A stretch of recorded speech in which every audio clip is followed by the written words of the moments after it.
నువ్వు దేవుని యొక్క రాజ్యమునికి వారసుడివవుతావు.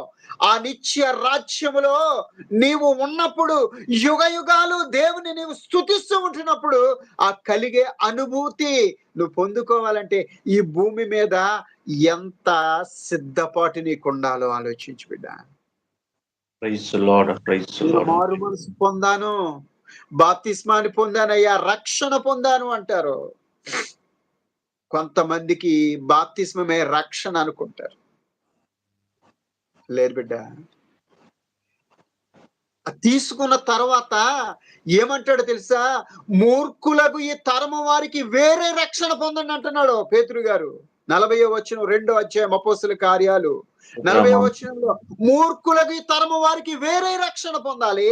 రక్షణ పొందిన తర్వాత నువ్వు సహవాసం ఉండాలి, ప్రార్థనలో ఉండాలి, దేవుని సన్నిధిలో ఉండాలి, దేవుని బిడ్డలతో సహవాసం కలిగి ప్రార్థనలో ఉంటూ ఎడతెగక దేవుని సన్నిధిలో నువ్వు ఉండాలి. అది కదా రక్షణ, అది కదా నీ బ్రతుకంతా కాపాడుకోవాలి.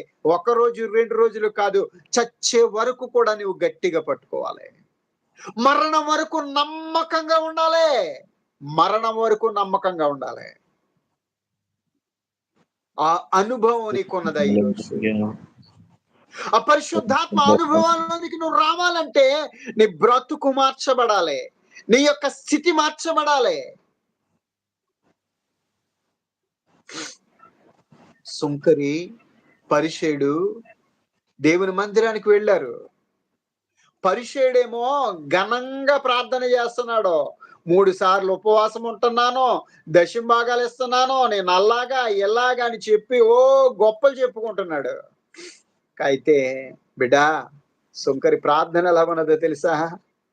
ఆకాశం వైపు కనులెత్తుటకైనను ధైర్యం చాలక, దేవా పాపినైనా నన్ను కరుణించు అని అడిగాడండి.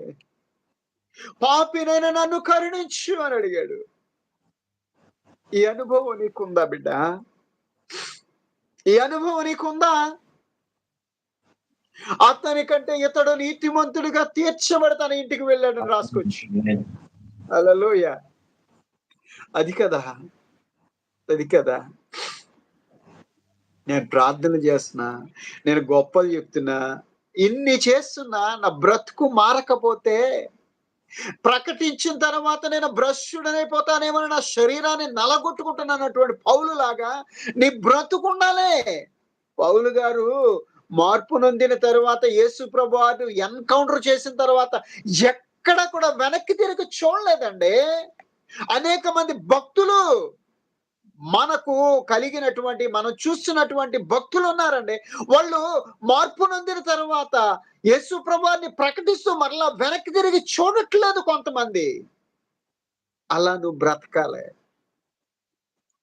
ఆ మారు మనసు అనుభవాల్లోనికి నీవు వచ్చినప్పుడు, ఆ జీవము గల దేవుని సన్నిధిలో నీవు ఉంటున్నప్పుడు నిజంగా నువ్వు ధన్యుడివే. నిజంగా నీవు ధన్యుడవే. యెహోవా ధర్మశాస్త్రమును ఆనందించుచు దివారాత్రములు దాన్ని ధ్యానించువాడు ధన్యుడు అంటున్నాడు. ఆనందిస్తూ చదవాలి, దివారాత్రములు చదవాలి.